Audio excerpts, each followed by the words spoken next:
Good evening, everyone, and welcome to our fourth episode of the fall 2020 season of the UT Southwestern Science Café. For all of our regulars, as you welcome you back, and for our new guests, we are so pleased to meet you.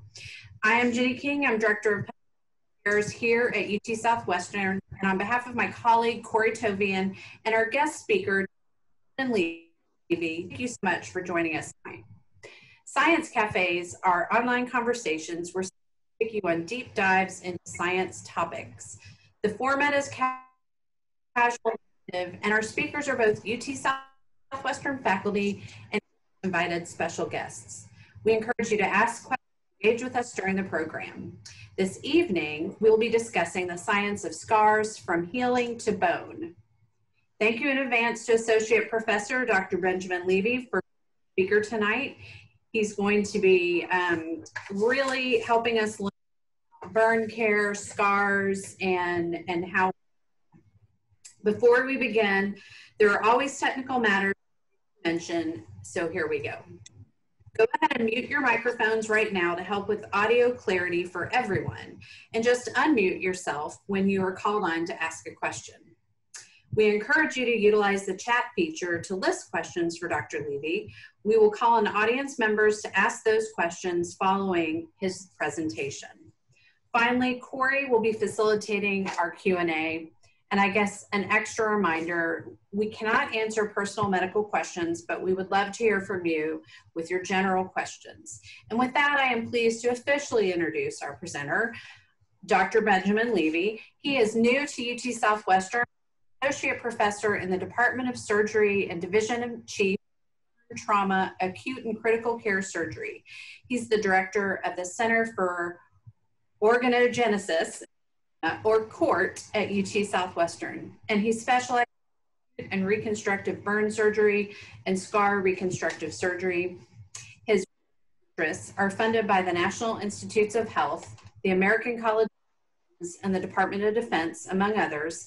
And they include stem cell biology, tissue regeneration, wound healing care, and burn reconstruction outcomes. Dr. We're so pleased to welcome you this evening to Science Cafe. The virtual program podium is yours. Thank you, Jennifer. Thank you, Corey, for this incredible opportunity. And thank you, everyone, for sharing the space. As much as I would prefer us all being a real cafe, hopefully the fact that this is virtual will allow more of us to connect, since there may not be a restaurant big enough, or at least I haven't found one yet. So thank you for sharing your evening with me. I don't have any financial disclosures, and so I always start my talks by disclosing the people that I'm grateful for, and there are many. And those of you who have been in science or medicine or really any business, I think what you know is that anything that you do really takes a team. And I've been so lucky to have an outstanding team. That includes patients that have been incredible, who I've been able to take care of and learn from, a laboratory and clinical team, a lot of whose work I'll show you here today, societies like the IFOPA and others that have supported our research, collaborators that have helped us perform the studies, and obviously the Science Cafe for inviting me to spend this evening with you. So I was as mentioned, I just moved here actually in June. This is my last picture at University of Michigan Hospital before coming down here. And I like to show this photo. It was when the original COVID surge hit back in Michigan in March and April. And this team here is a very diverse team. It was, I'm a plastic and reconstructive surgeon that also does surgical critical care and burn surgery. We had an oral surgeon, we had a vascular surgeon, and then we had nursing and staff really from all over the hospital. And it really just showed that when people come together from different disciplines and focus on something that is critical, that you really can innovate and come together and really provide outstanding patient care. And so really was a time that I had to reflect on that opportunity. And then to be able to come down here and meet an equally outstanding and dynamic team, both clinically with a lot of the surgeons in my division, those who have supported me in the leadership, Dr. Zay, our department chair, Rebecca Napier, and Femi Noraku, as well as Deb Carlson, who's helped us with establishing courts, and then Jeff Kinkle in plastic surgery. And on the research side, Sean Morrison and Kim Yancey also have been instrumental in allowing our team, as you can see here, nicely socially distanced, make this transition. So the first clinical trial I was a part of was not on the side of the research that I had anticipated, and it was actually as a patient. So this was me as a 12-year-old burn patient at Loyola University Hospital. And I was enrolled in a study that was looking at this fibrin sealant called Tacil, and it was a compound that was supposed to improve skin grafts to stick to where we place them. And I'll talk a little bit later about the skin graft operation. Basically remove skin from one place to another. And this, at the time, obviously, after leaving the hospital, I wanted nothing to do with the hospital or the surgeon. And fast forward several years later, I was looking for a job in the summer, and Dr. Gamelli, who took care of me there, gave me the opportunity to come work in his research laboratory. And this was really my first introduction to being on the other side. And so instead of from bench to bedside, I really went from the bed to the bench, and had the opportunity to work with Dr. DiPietro and other fantastic people at this research institute, and where I published my first paper. So it was really an incredible event. And also, Dr. Gamelli, let me round with him on the unit. And whenever we would round, he would always mention, if you had a new burn patient, that the fluid that you give them follows a protocol called the Parkland formula. And so very young age, I learned about the Parkland formula, Parkland Hospital, and it's somewhere that I've always known about, as well as other great programs here like Sons of the Flag that focuses and supports some of that burn care at Parkland.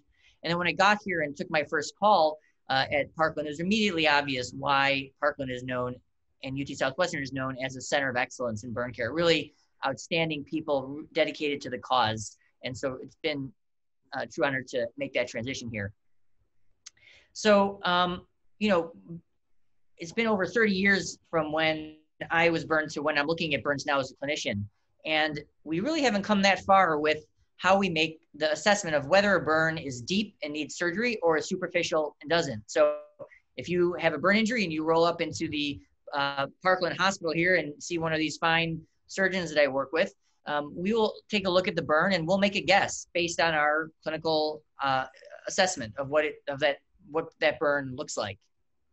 So as a first question to the audience, what does this great Texas sunburn that was posted on social media, what would you guys think that is? As first degree, second degree, third degree, or fourth degree? Give it a second here for folks to.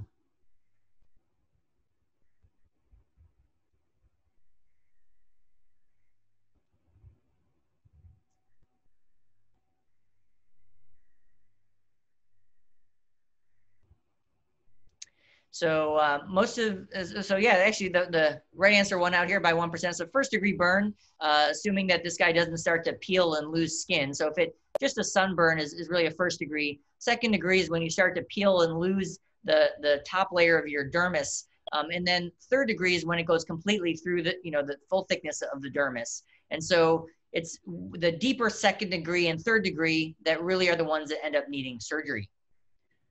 So how often if you look at all burns, how often, when studies, not of these surgeons, of course, but studies have been done on surgeons, burn surgeons, see how often we're correct. What would you guys think how often that we get this right when we're guessing?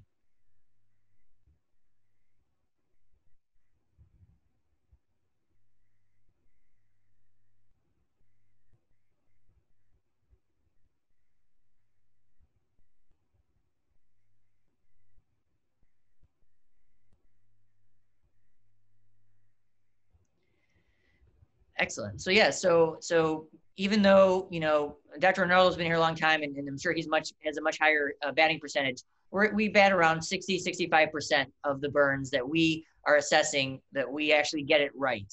And so what that really tells us is that we need a better way to assess burn wounds. And so there have been many technologies over the years, from injectable fluorophores to Doppler imaging to spectral imaging, and all these really end up falling short because of numerous areas that are confounded. And so we've tried to assess a new technology, and this technology is one that assesses a new component to tissue viability. And so I'm going to ask now, what technology do you think that we learn from for us in the new device that we're developing?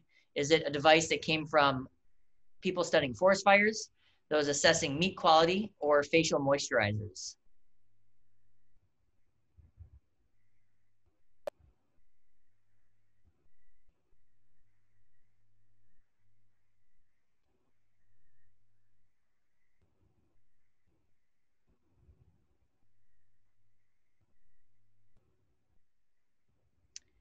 And everyone is right here because it's actually a technology that's used for all three of these. It's called shortwave infrared imaging. And what it does is it's a wavelength that assesses moisture.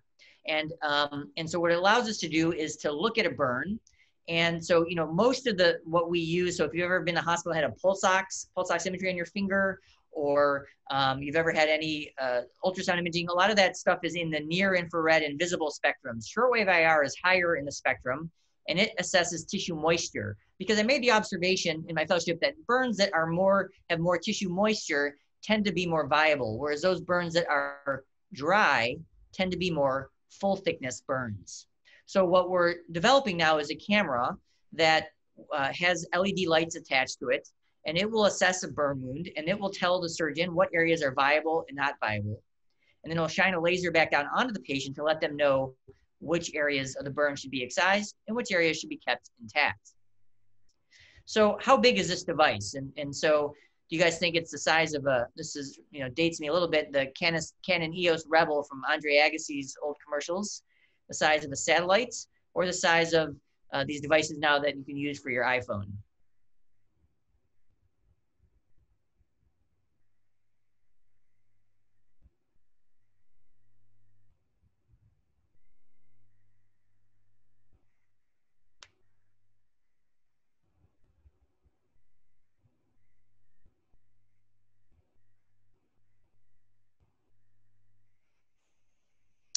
And I wish you guys were right at C. So those of you who have engineering backgrounds and want to come work with our team and help us downscale it.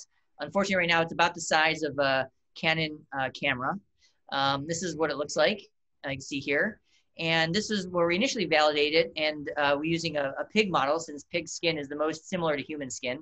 And what we're able to recently demonstrate and publish is that it can very clearly delineate a burn that's a deeper burn to one that's a more superficial burn. So now that we validated it initially in our tissues and now up through large animal models, the next step is to bring this into the clinics. And so we'll be starting a clinical trial here to better understand this technology and to validate it in human patients. This is funded by the Department of Defense because it's something that they're interested in, because most surgeons in the battlefield, or if there was a mass casualty event, wouldn't necessarily be burn experts. So anything that could provide additional information to surgeons, both expert and non, would improve patient care. So what happens if we guess wrong? So let's say I thought the burn was going to heal on its own and it didn't. So this would be what would happen. The patient would end up with this thick hypertrophic scar. And that's caused by, we know it's caused by tension. And so this is something that we're very interested in studying and trying to understand what causes it. So what other species do we think might form a similar scar to humans with a hypertrophic scar that we could study to understand this process? We got a mouse, a lion, a wolverine, being from Michigan, seal, elephant, or none of the above.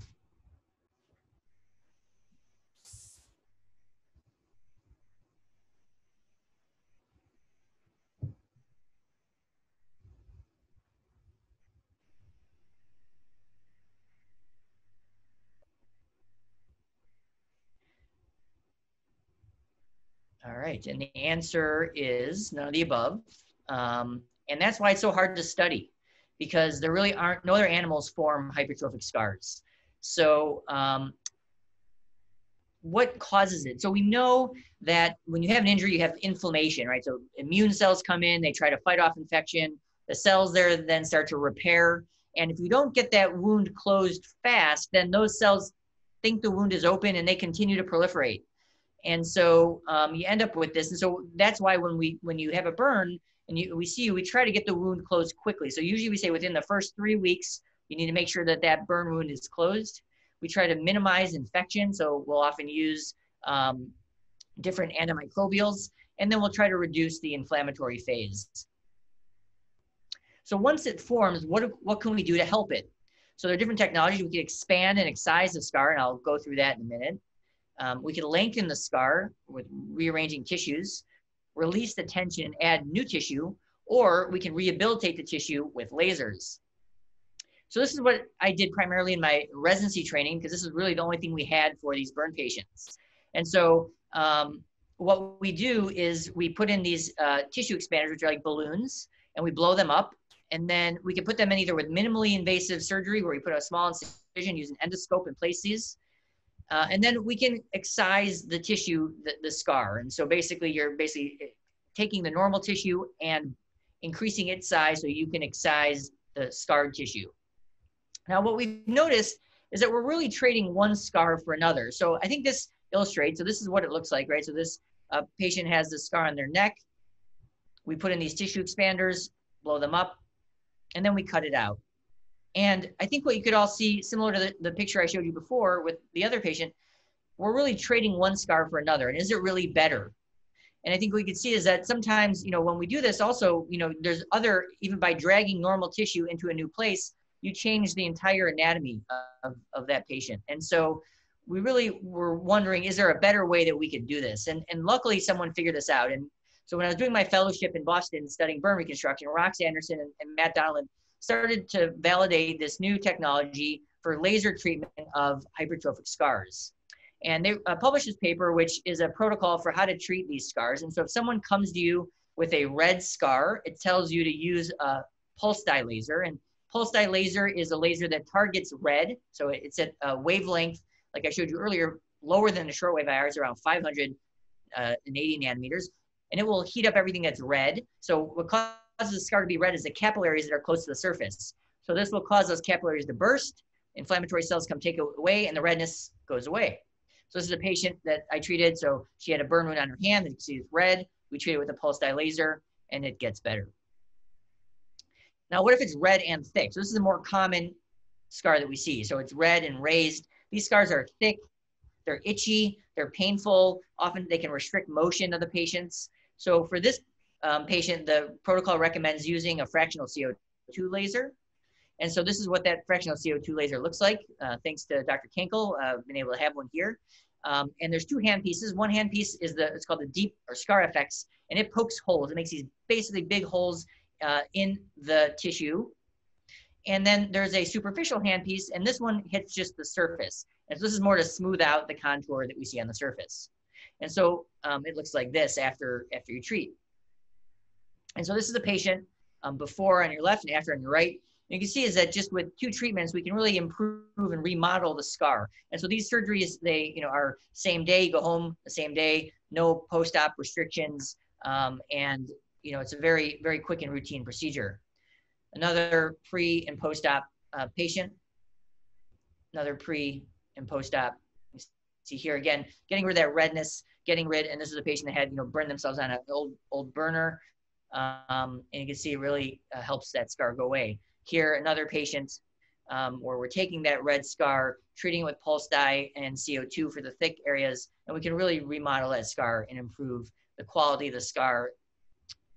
And here, this patient really shows, so in addition, what happens is these scars, when you're under tension, they're red. And so even just relieving the tension, so this patient, you see, you can't really see the angle of her chin because there's so much tension across here. So we release the tension by putting in new skin.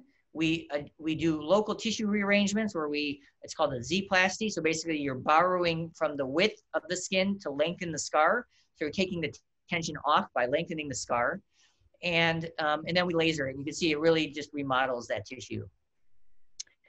And this patient as well, you can see a thick red raised scar and just really remodeling this to a less red scar.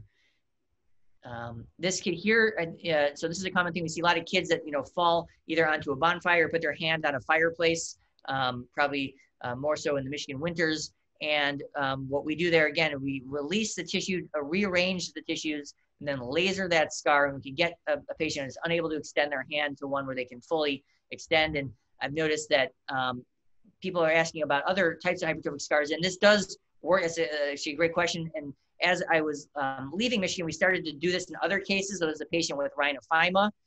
We've done it in patients. Now I've been getting a lot of patients have breast cancer reconstruction. So for their scars, other patients have trauma. Someone mentioned tracheostomy. So anything that is a traumatic scar that forms red, thick scars, this can be used.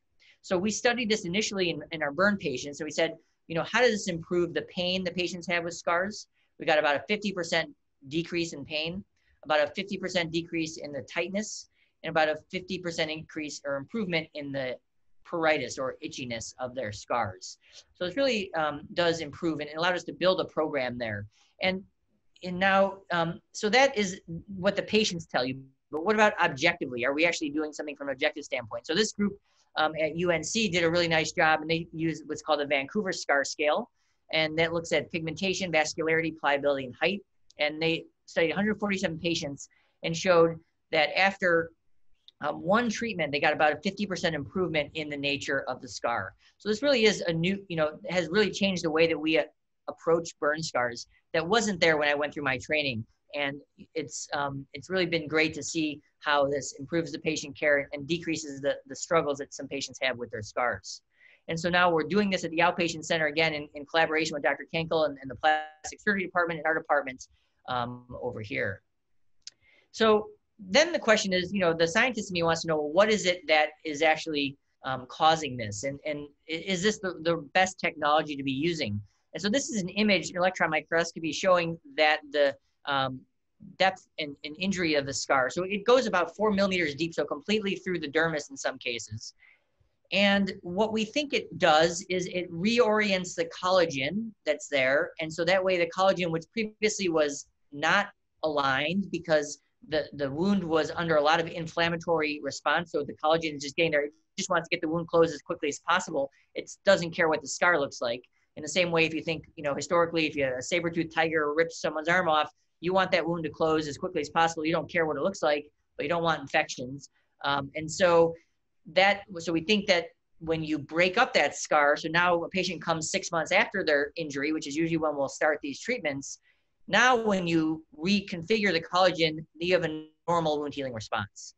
So the next thing that we're going to study in our patients is, do you need the thermal injury of a laser, right? Because we're using thermal energy to injure the tissue, or could you just mechanically injure it, right? With like a needle injuries that are the same depth. Is it the same thing? And what are the actual genomic sequences that get turned on with the scar and they get turned off with the laser? And so this is another study funded by the Department of Defense in collaboration with Harvard Hospital, where we're going to treat burn scars with 3 different modalities, either with the laser, with a mechanical injury, or no injury, and then take biopsies and study the genomic sequences of this and see if there's an improvement in one versus the other.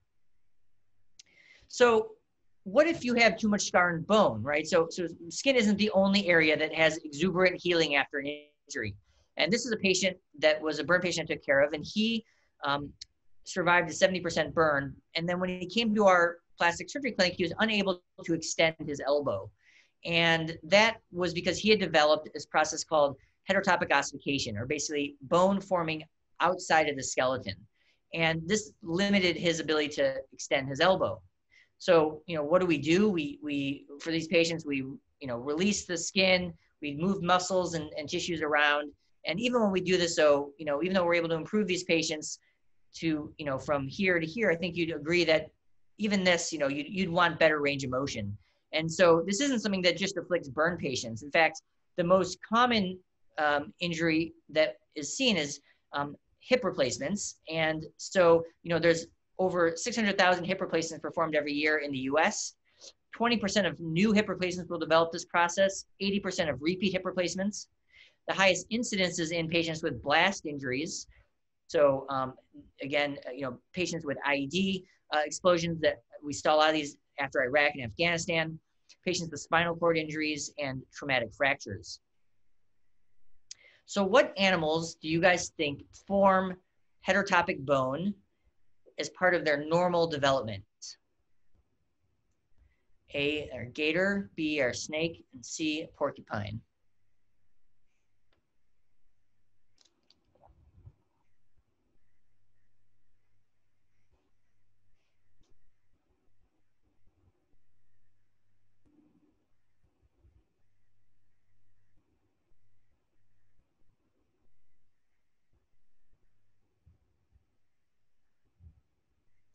Very good. Yes, 61% got it right. It is indeed alligators. They have it as part of their development in their spikes here. They actually, so it's extra skeletal bone, and it's part of their normal development. And we're lucky to collaborate actually with a group at University of North Texas here in Denton that has alligators, and they study it for other areas because of the fact that alligators live in a hypoxic environment. They're also a good model system to study cardiac disease. And so we're interested in fostering this collaboration with them and hopefully bringing some gators here on campus at UT Southwestern as well. So, these types of traumas are pretty common. And, when as clinicians, we hear a lot about, cancer, diabetes, heart disease, which are, horrible processes. But when you look at what's actually the most costly thing for healthcare systems and the most amount of lost quality years of work and life, it really is trauma. That's because it disproportionately affects young people. And so, when, as many of you know, in 2013, 2 bombs went off near the finish line of the Boston Marathon. And when this article was published in the Wall Street Journal, it showed that there were 16 of those patients that had amputations. And when you read in this article, it said that the struggles of the Boston amputees continued to mount. So these patients, specifically that had trauma, but had a blast injury or amputation, were the ones that were continuing to suffer 5 months later. And so why was it? What is it about this high energy injury? When you read in the article, what you saw is that all these patients had developed this abnormal bone formation. And so, this is one of the patients that we cared for, and there's a great story about him on ESPN. And, it really is one of these processes that once it forms, it really is destructive. And so what we need to try to do is identify early prevention strategies for this. So in order to study this, we developed a model, since we didn't yet have alligators here, in mouse. And so we were able to demonstrate that we could have a similar model where this is a patient I had that formed heterotopic bone in their Achilles tendon after a lawnmower injury. This is a similar type of injury we see in mice where they get a burn injury and we injure their tendon and they form this abnormal bone. And so one of the problems that we see in this bone is it's very vascular. So this makes the surgeries very complicated because when we're dissecting, we get lots of bleeding. And so we started to look at what is the pathway that's driving that early vascular process. And what we saw is in our model, we see this early blood vessel infiltration. And so when we saw that, we then demonstrated that the blood vessels weren't actually the stem cells that were turning into bone. And what the stem cells were that were turning into bone were actually cells that live in your connective tissue, right? So it's the outside of the cells in the tendon and in the muscle. And then after injury, you get a wound environment is low in oxygen. And so then you get all these blood vessels that start to grow in. And so if you target this pathway, what we're able to do basically is completely prevent this process from occurring. So this is where we targeted the pathway that's involved in oxygen signaling, or it's called the hypoxia inducible factor 1 alpha. And if we delete that gene in the stem cells that form bone, we're able to completely prevent this process from occurring. And so then we said, well, are there other areas where we can find that we can maybe help with this approach? And we were, I was lucky enough to become involved with this incredible society called the International Fibrodysplasia Ossificans Progressiva Association. And this society supports people living with a genetic mutation that's an ultra rare mutation, 1 in 2 million. And they will develop heterotopic bone even without trauma. They'll have bone that grows throughout their skeleton. It's a horribly debilitating disease process. And new studies have been able to identify a model that we could study with mice that have the same mutation. And what we were able to show is that if we targeted the same hypoxia pathway in the mice that had the same mutation, that we could prevent this process from going forth. And this was actually part of when we were working on this paper, one of the reviewers, the handling editor, asked us to target this with a therapy called rapamycin, which targets mTOR signaling and HIF1 alpha. We were lucky to know actually that person, the handling editor that suggested this, actually won the Nobel Prize for discovering this pathway to begin with. So I'm glad that we listened to him and his suggestion.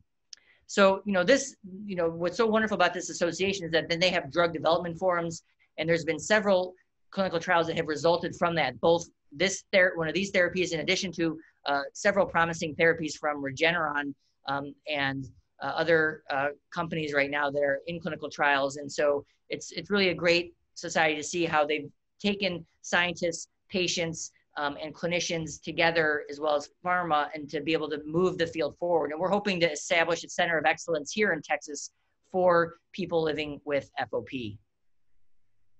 Now, one of the other things that people complain of, and I showed you this patient earlier, this heterotopic bone almost always forms around nerves. And we had our first joint meeting back at Michigan that brought together people living with FOP and people with this traumatic heterotopic bones. This is the Boston Marathon survivor I mentioned before, and several people living with FOP that were kind enough to spend the day with us. And we shared science, we shared stories about what were the biggest challenges for them. And one of the things they noticed was chronic pain. And so this is an area that now we've started to study. And when we look, this is imaging of a site that has heterotopic bone. And this green is a stain for peripheral nerves. And what we can see is that at this as the bone forms, you get this large nerve ingrowth. And so we started to wonder, well, how does the nerve, and the patients have pain before the bone actually forms. So is this a therapeutic target? So what we said is, okay, if we cut the nerve proximally, will we prevent this process? And so as it turns out, if we cut the nerve proximally, the nerves don't regrow, and this heterotopic bone then basically does not form. Now, we don't want to cut someone's nerve, so is there another way to target that? As it turns out, one of the main factors that draws nerves in is called nerve growth factor. And we discovered that you can target this nerve growth factor, and we discovered what the receptor is for that. And we showed that if we target this growth factor either with a gene deletion of this NGF, nerve growth factor, or with a treatment that targets the TrkA receptor, which is what it binds to, that we could basically prevent this process from occurring. And the reason why that's so exciting is that there are several drug companies now that are in phase 3 trials with nerve growth factor inhibitors. Now, they were studying it for a different reason. And so now we've teamed up with some of these companies where they're testing some of these therapies in these models. So that way we can see, do we have a treatment that can help both with the pain that patients have after a burn, or we can decrease the amount of opioids that we're giving patients, which is a big problem, and that we could perhaps also have this added benefit of decreasing heterotopic ossification. So, again, this is a lot of information that we've gone through here through different topics. None of this can be done without having really an incredible lab team. And, in our lab, we focus on, we think, having more than just a group that focuses on doing good science and offering clinical care, but really having one that focuses also on wellness. We go on, these are some photos, we go on, we had a 5K, this was before COVID. We also recently did a 5K for the American Heart Association here. We go on walks after every one of our lab meetings. You can see us down here, and really focusing on things to create an environment where people can be creative, collaborate, and connect with all the incredible resources across the institution here, as well as outside. We also believe a lot in community service, and so I'm excited to connect with a lot of the other groups here that are involved with that. We do events for the Women in STEM Day. This was bingo at the VA, and outreach for the FOP Association. So with that, I just want to thank you guys for joining this evening. And I know that there were other things perhaps on the television that may have been more controversial. Hopefully this is less controversial. And hopefully you learned something, and look forward to taking questions from the group. Great, thank you, Dr. Levy. That was really fantastic and super fascinating. We will jump right into the questions. And our first question comes from James Pope. James, you have a question for Dr. Levy? Want to go ahead and unmute? Yes. What made you pick mice over rats? Good question. So both are, murine or, a similar animal model. The reason why we use mice is because mice have, they've been studied for a lot longer, and there are a lot more genetic mutations. It's easier to make genetic deletions in mice. And so if we're going to target something like a nerve growth factor, for example, it's a lot easier to do that in a mouse than it is in a rat, because there are mice that have constructs that we can use to target both the cells of interest and the gene of interest.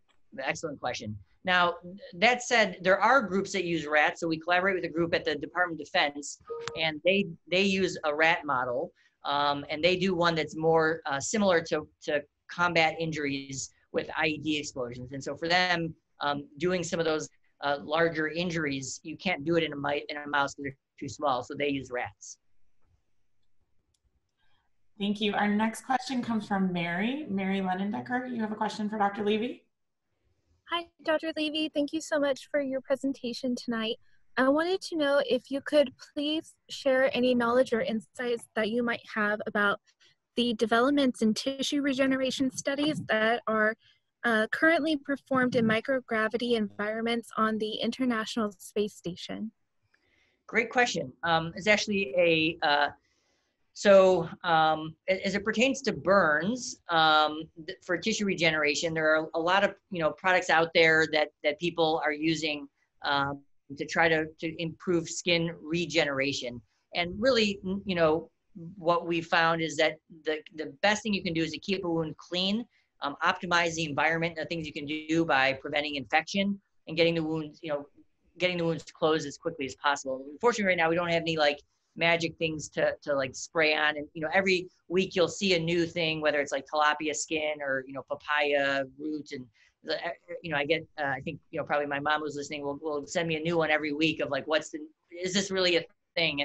And none of them really are. It really is just if you have a burn at home, just keeping it clean, washing it with soap and water, and then putting some antimicrobial dressing is usually best. Now there has been some recent exciting advancements in a product. I have no, I don't get any money for that or anything. It's called ReCell, and basically where you could take a smaller amount of tissue in the operating room, and then we digest the skin, and then we are able to spray that skin back on.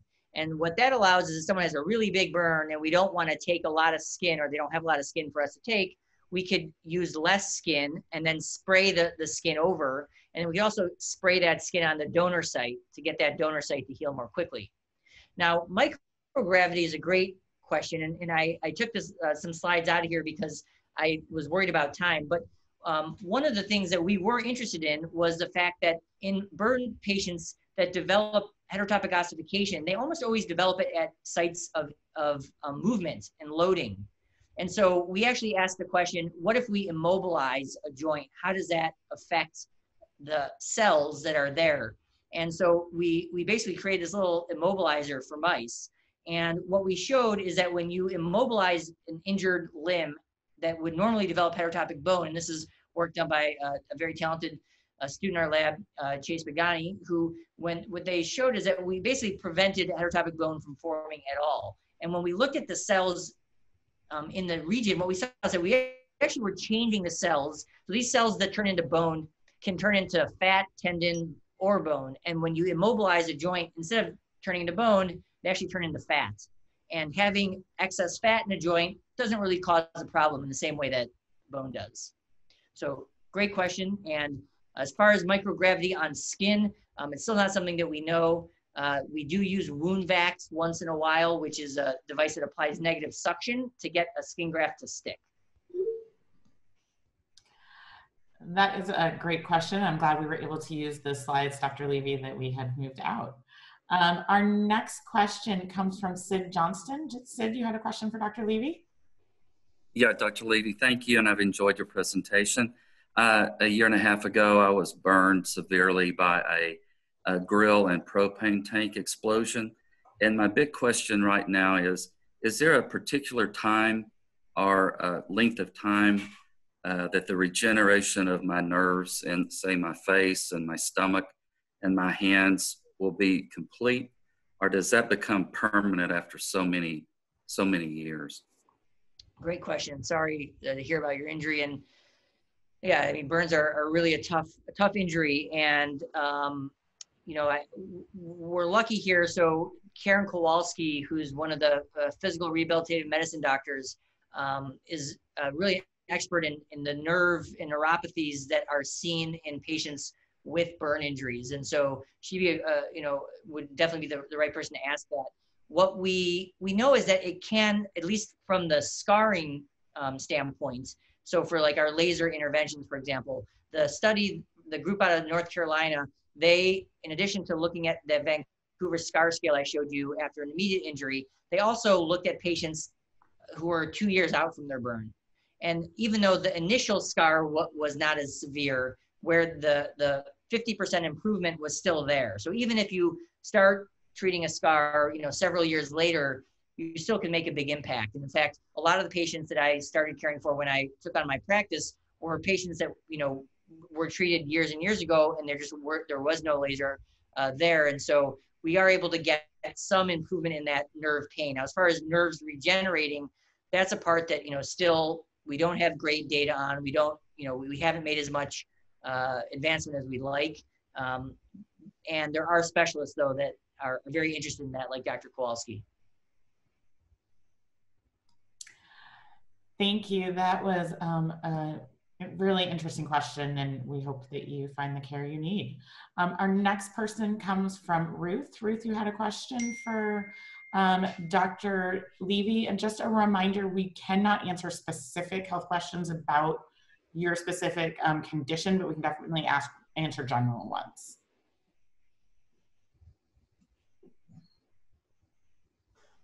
Just give a question. Okay, well, I will just go ahead and ask Ruth's question. I don't know if she's having trouble unmuting, but she personally had a tracheostomy and resection scar and wants to know if the location of the scar affects outcomes, and is it safe or considered risky with a delicate area like necks and airways to do scar surgeries? Very good question. And so scars are definitely different in different parts of the body. We find in general that like areas on the dorsum, the back, form thicker scars. And if you think, from an evolutionary standpoint, if animals are on all fours, you mostly get attacked on your back. That's where you have thicker skin. And so there are more cells there that are the scar forming fibroblasts. So that said, you can form a scar anywhere where there's tension or a wound that took a long time to heal. We do have to be very careful with tracheostomy scars, both with any reconstruction we do, and especially if those scars weren't healed between the actual deeper tissues. So typically what we'll do for those folks is we'll use a scope before the surgery to make sure that is healed before doing that, because that is something that would be a very challenging situation. Thank you. Our next question comes from Rosa. Rosa, you have a question for Dr. Levi?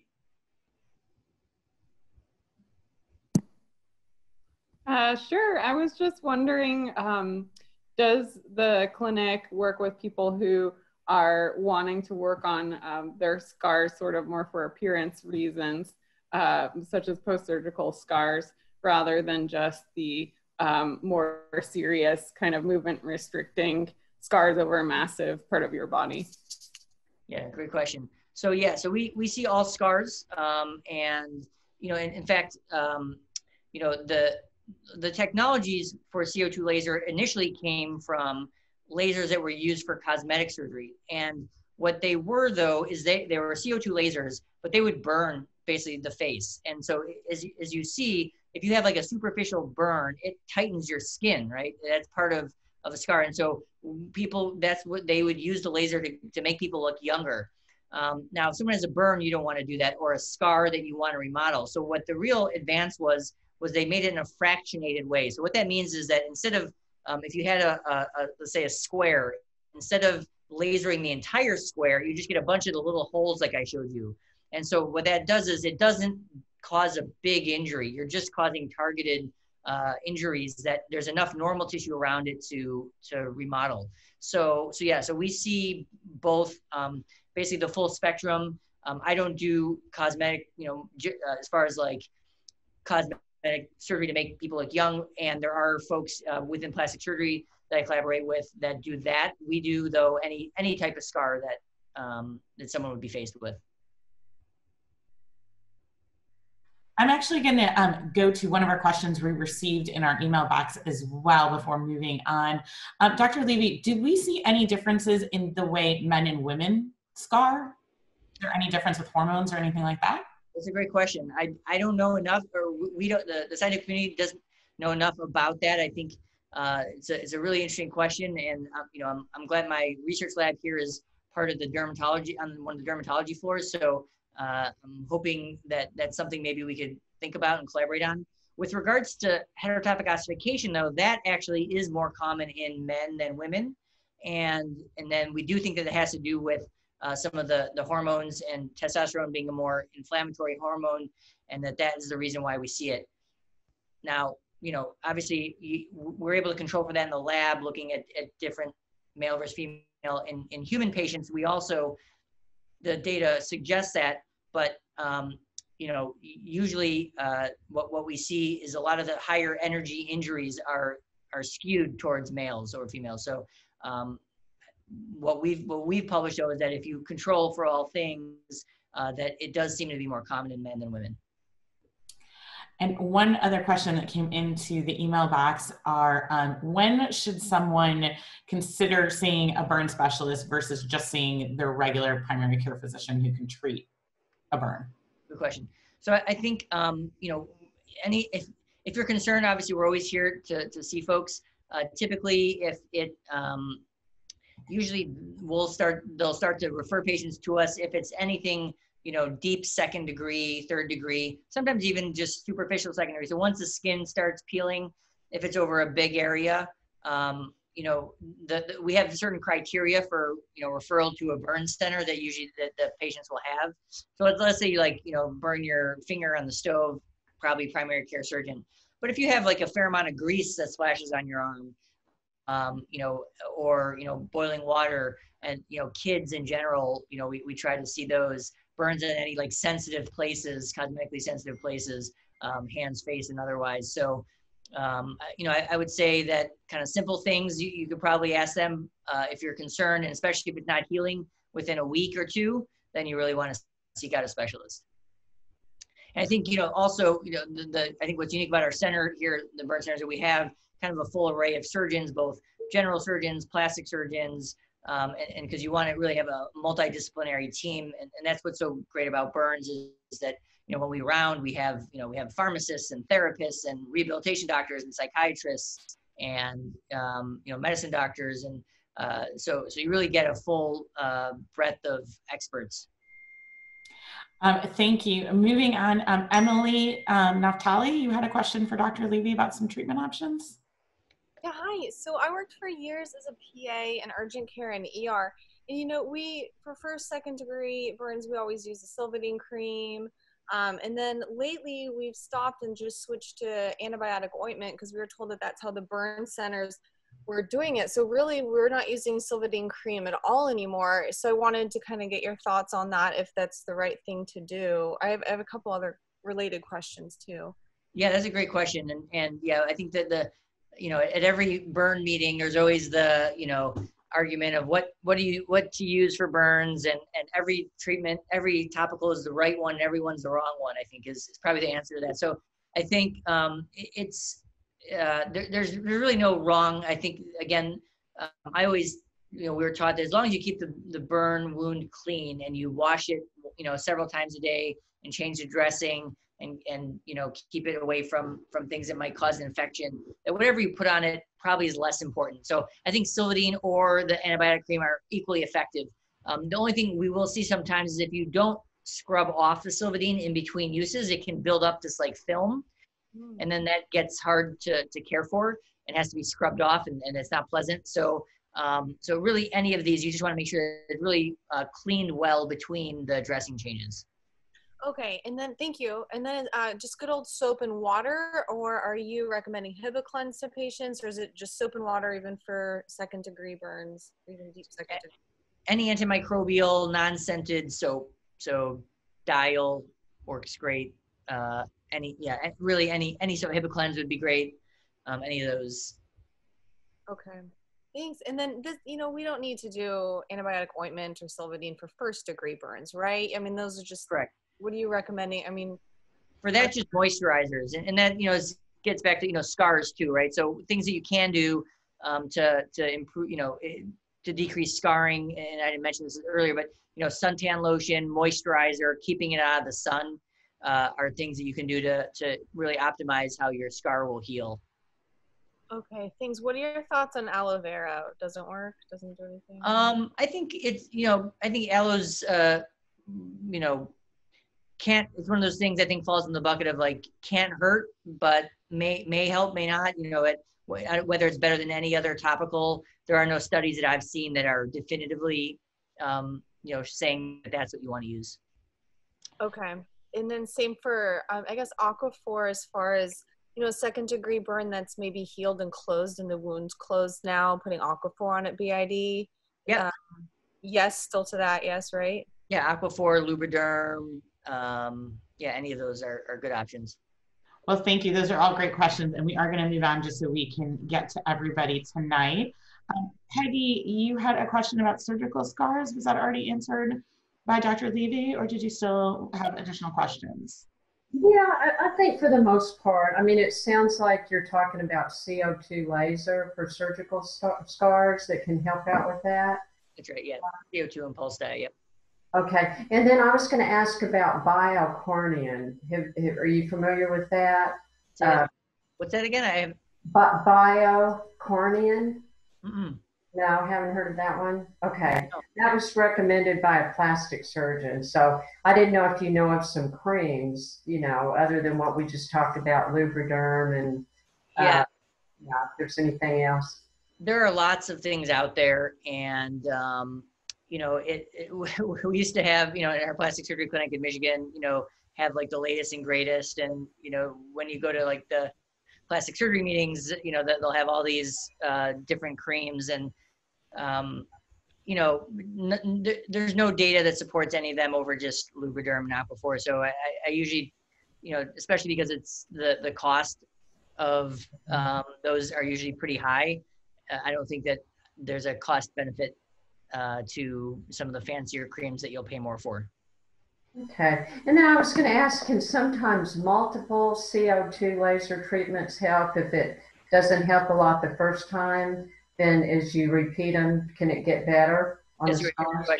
Yeah, so typically, the treatments are almost, always more than once. And so if it's done in a clinic where you don't have anesthesia, and you're not using like you can't really have a high power because the patients don't like it, right? Because it hurts. Usually they'll take, between 5 to 10 treatments. If we're going to the operating room and we have anesthesia there, and I could really go up on the energy, patients feel comfortable, I try to get it done within 2 to 4 treatments. Wow. Okay, very good. Thank you. Appreciate it. Thank you. So our next question comes from Merritt. Merritt, you had a question for Dr. Levy? Yeah, so we talked about how immobilization stops the growth of bone. Does it also stop the problems with nerves and blood flow? Great question. And we haven't, the short answer is we haven't looked at those exact questions. What we did look at is there a difference in the hypoxic environment? So that HIF1 alpha, or hypoxia inducible factor 1 alpha, which is a hypoxia signaling that drives blood vessels to grow in the mice that are immobilized, that signaling is decreased. We haven't yet, though, answered the question of whether there's less vessels. It's a really good question. What is also interesting is that, vessels and nerves always travel together. So, anywhere where there's a vessel, there's a nerve. And so if you target the nerves, the vessels also don't come along. And so that's another thing that we're studying. And that crosstalk between the nerves and vessels is a really important one. That nerve growth factor that I mentioned that we're targeting therapeutically, it's actually secreted by the blood vessels, by the cells on the outside of the blood vessel. So they want to bring each other. The blood vessel makes something to bring its nerve friend with it, and the nerve secretes something for blood vessels, so it goes with it. Are you guys going to study that question? We hope to, yeah. All right, thank you. Our next question comes from Deborah. Deborah Epstein, you have a question about some radiation cancer?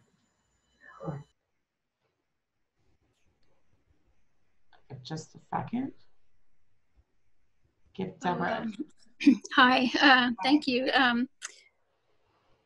Well, I had 2 questions. A friend of mine had trachea cancer and with much radiation. Now he's not able to swallow or speak.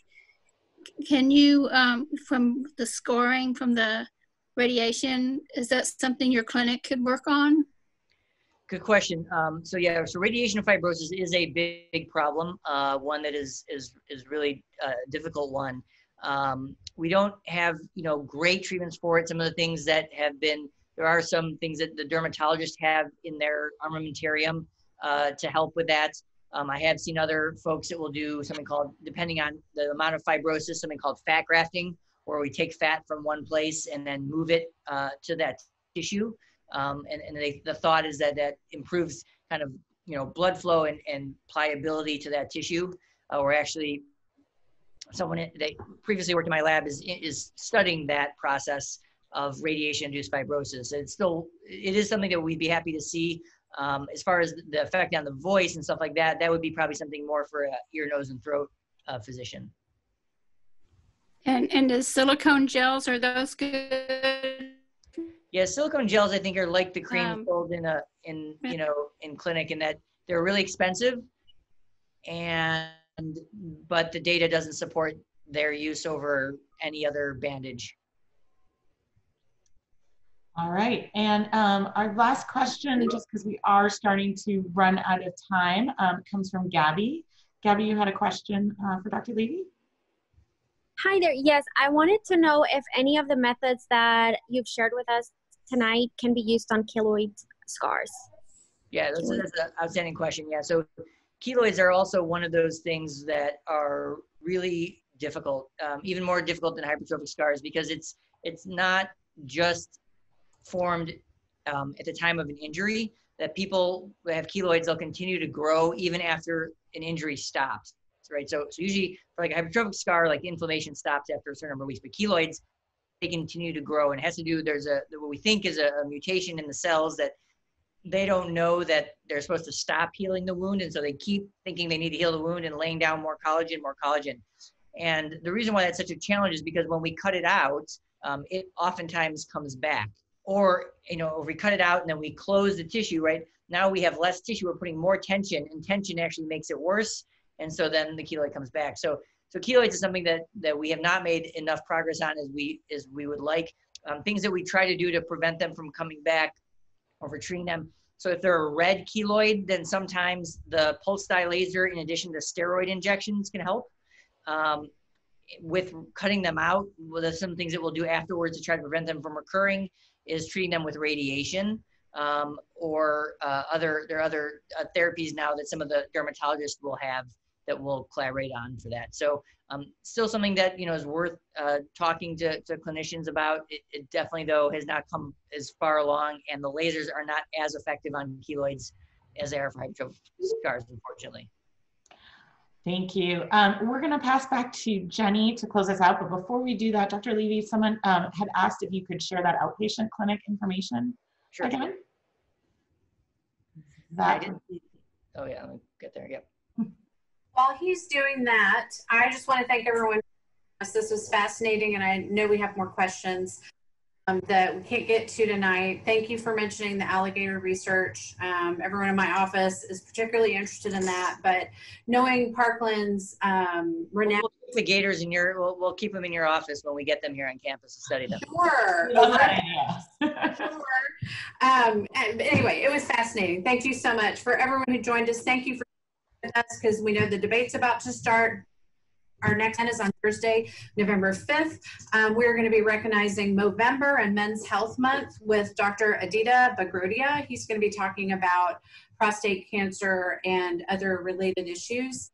So be looking for an email from us. For now, stay safe, wear your masks, keep distance among yourselves. We hope you have a wonderful evening and a great weekend. Thank you so much.